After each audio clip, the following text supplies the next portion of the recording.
Greetings, one and all. This is Lloyd Brown, and welcome social media family to Lloyd Brown Music. No jump cuts, no snazzy titles, no music, no edits, nothing of the sort. You know I've got to do my tribute. It has to be done. It has to be paid. Reverence needs to be paid to one of the godfathers of reggae music, Mr. Frederick Nathaniel Hibbert, aka Toots. Never met the brother at all, but he made sure I heard him. He made dang sure that I heard him. One of my earliest memories of hearing Toots and the Maytals, in fact, the Maytals as they were called at that time, was when my dad played 5446 on his beloved radiogram at 16 Pembroke Road, South Tottenham, N15 4NW. That was my yard growing up, listening to reggae music from a child, from a youth. And that song stands up alongside Desmond Decker's 007 as two plinths in the landscape of Jamaican popular music for me. Whenever I heard those two songs, it was like I got a taste of Jamaica, not even setting foot in that place. And that was something to me. That was something to me. It was very inspiring. Made me want to know about Jamaica a whole lot more, until subsequently I managed to go to Jamaica in 1977.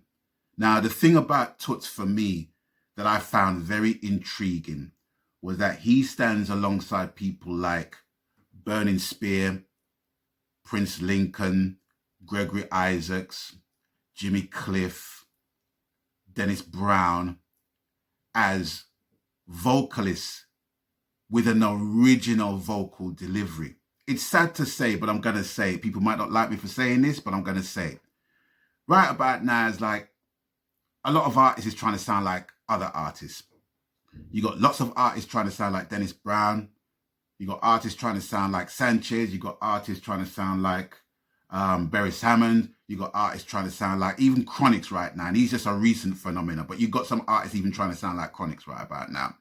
Which kind of begs the question, where's the originality, right? That time, in that era of Toots and Jimmy Cliff's era and Desmond Decker's era was a vibrant landscape of Jamaican music where everybody had their own style, but they played on the bedrock. They formed the bedrock of reggae music, which gained popularity throughout the world. Just to kind of digress and segue into another scenario. I was watching a series called Soul America, which is now on BBC 4. I've just watched the second part of the 3-part series. And the first part was basically talking about the birth of the soul movement from Motown. And the second part, which I watched last week, was all about soul music playing a part in the Black Power movement and the Black Panthers movement, you know, in the civil rights movement and stuff like that. Something that's not dissimilar to what's going on today. And when they actually started to turn the page to the 80s and they were talking about the soul music basically moving from a militant standpoint to a more loving standpoint, where you had people like Teddy Pendergrass and Luther Vandross, which they actually closed the program with. And they had a contributor basically saying, Luther Vandross, one of the, if not the best interpreters and translators of songs, period. And then they panned over to him singing Never Too Much. The video where he's actually just standing in the studio with the headphones, just singing. And tears came to my eyes. Tears came to my eyes because what the contributor basically said at that point made total sense.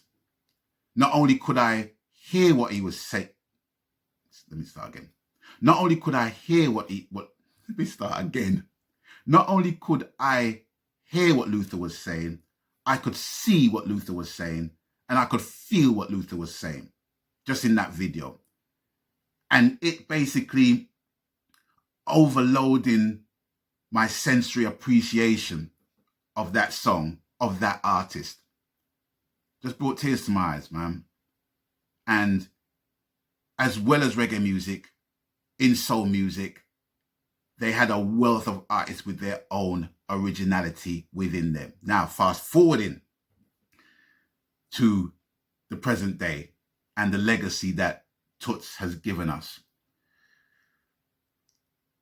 Toots was a very, very broad artist indeed. I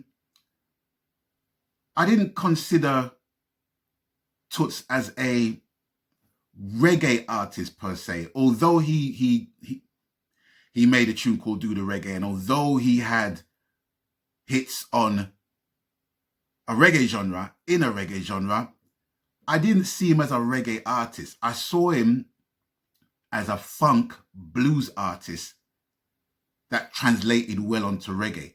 And that's simply because of his vocal style and his vocal delivery, as unique and individual as it was. That's why people like the Rolling Stones liked him, because of that blues delivery. And you know the Rolling Stones is like, they just craped up everything from that freaking genre. Do you know what I mean? And just tried to make it their own. But that is another episode. But it's their appreciation of Toots that really confirmed the man's standing in music, not just reggae music. And also he toured with the Who. He toured the US with the Who.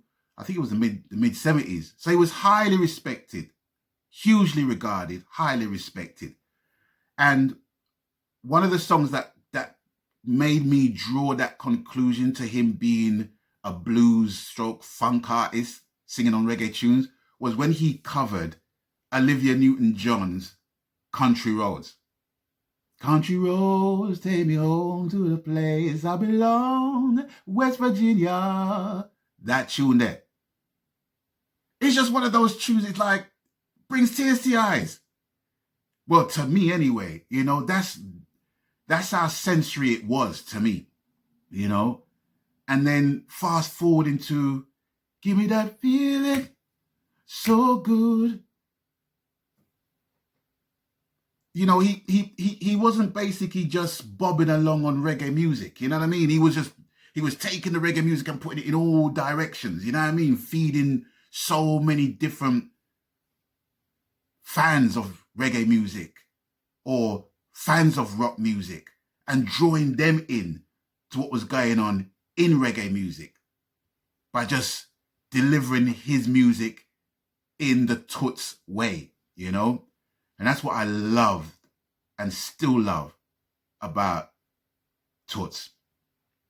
Very individual in his delivery, very individual in the direction where he went with his music.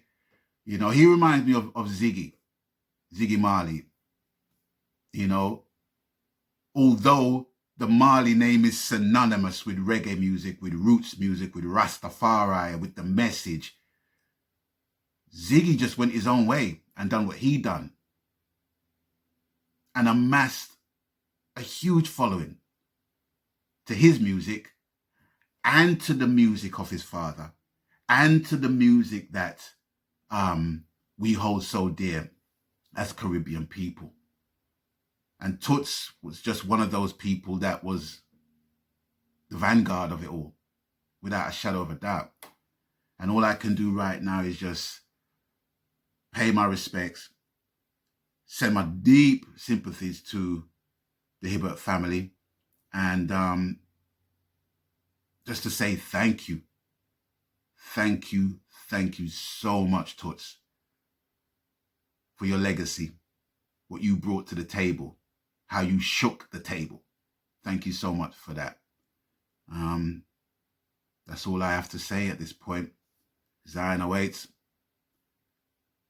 And with everyone else watching the video, I'm going to catch you later at another point in time when things are a little bit more productive. Not to say that things haven't been productive, but I want them to be fully productive so I can just unleash what I need to unleash on you, because it's all good. The Untitled album, it's done. That's more or less finished. That's just got to be mixed and done. Mixed, mastered, and finished. In terms of it being finished, I mean being voiced and overdubs being put on it and balanced. So that's all done. 20 tracks you're getting, by the way. But there's another project that I have underway that will probably be finished around this time next week. But I didn't want to come on social media before then anyway, but I have to give my tribute. It has to be done. But anyway, it's time for me to say adieu to you all. Hope you all are safe. Hope you all are well. Hope you all are blessed. And people, please abstain from foolishness. You don't know the coup already. And until I catch you on the next one, people stay blessed. I'm out of here. Magansky. Laters.